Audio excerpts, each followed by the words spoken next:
বাংলাদেশে তৈরি পোশাক খাতের ভবিষ্যৎ উজ্জ্বল বলেই মনে করছে আন্তর্জাতিক সংস্থাগুলো।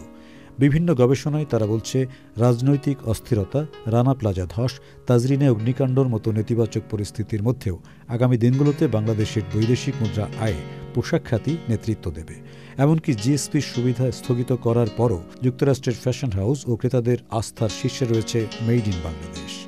United states fashion industries association এবং যুক্তরাষ্ট্রের fashion merchandise and design university of the road island 2014 USA fashion industry benchmarking study শীর্ষ গবেষণার প্রতিবেদন বলছে, মার্কিন কোম্পানিগুলো এখনও বাংলাদেশের উপর আস্থা রেখেছে।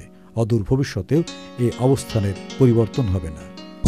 ইসলামী ব্যাংক, সুখবর প্রতিদিন।